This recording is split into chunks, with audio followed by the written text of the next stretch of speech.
There's the story that we're all told. Once you mess up, that's it. No second chances, no way back. I used to believe that story. I'm about to walk into a class of 30 student athletes and tell them something that no one ever told me when I was at San Diego State. First, you gotta see where this all started. When I was a kid, my mom noticed something. I learned slower than most students. I had bad reading comprehension, my math was terrible, my test scores were extremely low, I had a terrible stutter, and I was diagnosed with dyslexia. I was placed in special education as a freshman. It was embarrassing. While all my friends were going to the cool classes, I was going to the classes down the hall with no one. My confidence was completely shot. I took my SATs 3 times, I bombed them every time. I applied to San Diego State, and someone at San Diego State, someone gave me an opportunity and accepted me through the Student Disability Services. I came here like a lot of kids, chasing a dream, trying to prove to myself and my parents that I belonged in America's finest city.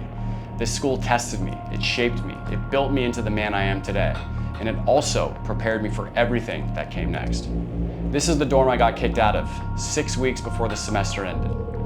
And that's where I lived, in that tower right there on the 5th floor, room 512. This is where my journey at San Diego State started at UT.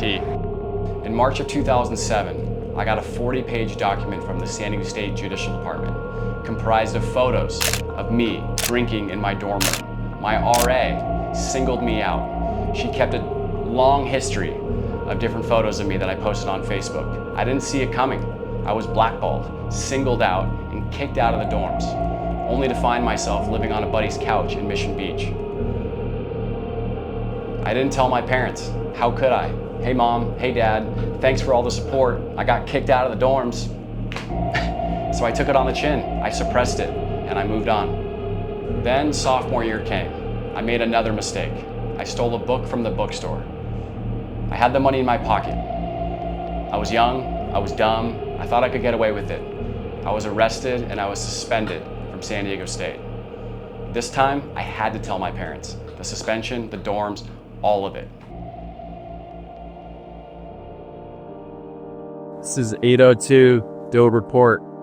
This is where, when I got kicked out, I was living on a couch and in a little rat hole. I kid you not, this thing was the size of a shoebox.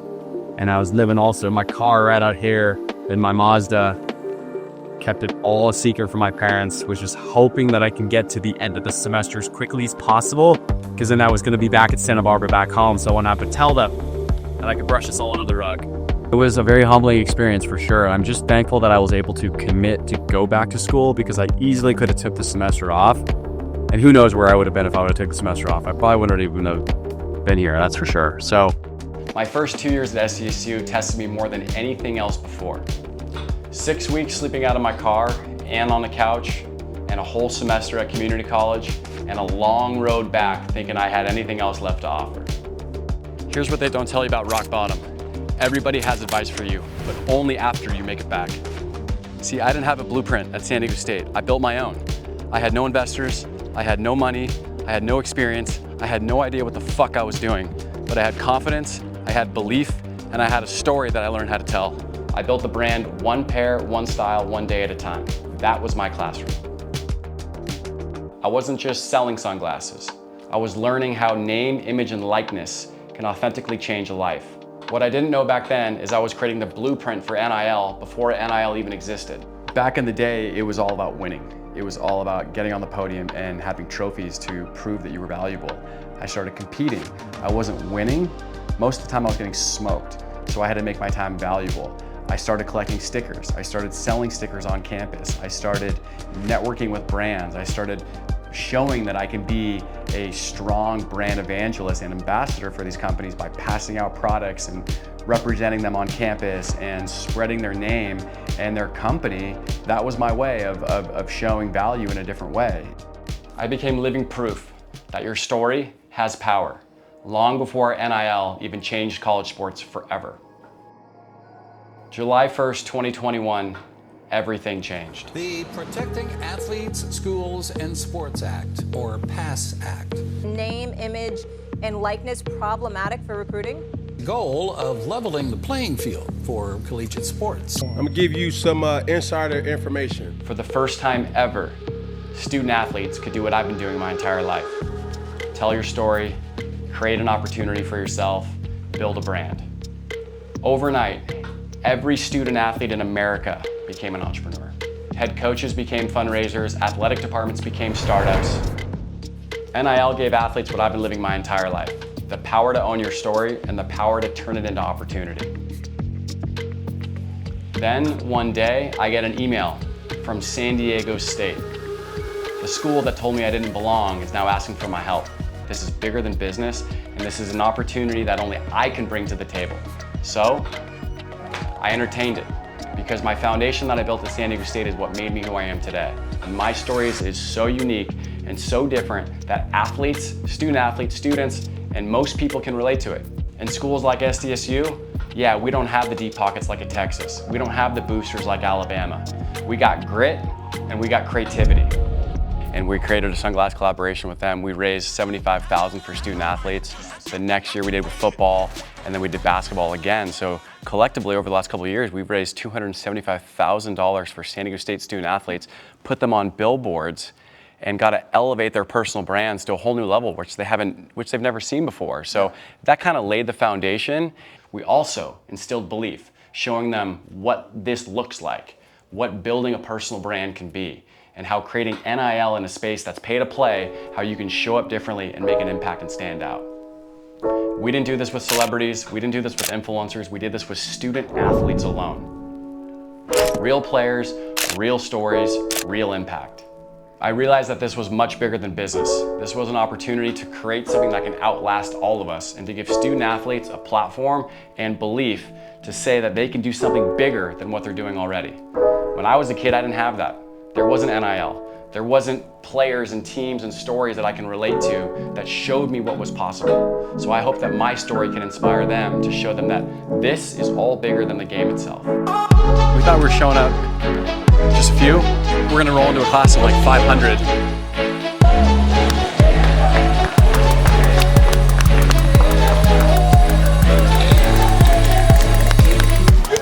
Let's go, let's go, let's go, let's go. Come on. Who's gonna be the lucky person?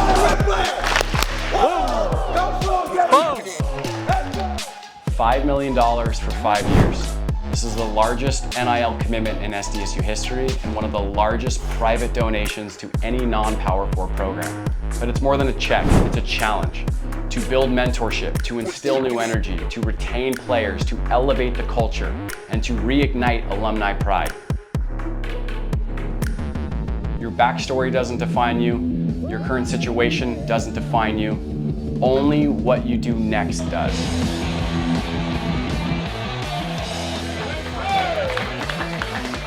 Fisher, Blenders Eyewear founder, again, pledging a $5 million donation over the next 5 years to support San Diego State men's basketball. Chase, awesome seeing you. Thanks for swinging by. Help mentor these students and help them think about things bigger than basketball. And that's what Coach Dutch is always talking about. What happens when the ball stops bouncing? One specifically means the most to me. Walking away from that campus 15 years ago, I never thought in a million years that I'd be giving back at this level, right? Especially the kid that wasn't supposed to go on and do great things, you know, that was sort of counted out to fail. So they come to campus, he wants to talk about how he built his brand and how he can grow their brand. We live in America's finest city, we should have America's finest athletics, period. My vision is simple. I want to lift every single athlete that puts on that red and black to think about something bigger than basketball, think about something bigger than the game. All right, guys, I hope you enjoyed this. This video specifically, the story was one of the most meaningful stories of my entire life. My 12-year-old self could have never drew this up. You know, as an entrepreneur, as a founder, this is truly the hardest journey a human can take. And the highs are high, but the lows are way, way, way lower. And this is one of those stories that makes it all worth it, you know? So this is really a tribute to everyone that's been counted out, everybody that's been singled out, everybody that's made some mistakes, everybody that's lost or confused or don't really know what's going, like don't really know what path to take. Let this story be the story of you can too.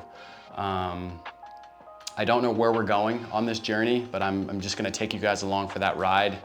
And I am where I am because I got back on the board and I keep paddling, and every time I wipe out, I just keep catching that next wave. So I hope this touched you in some sort of way, and the rest will be a journey to unfold. So thank you guys, let's go.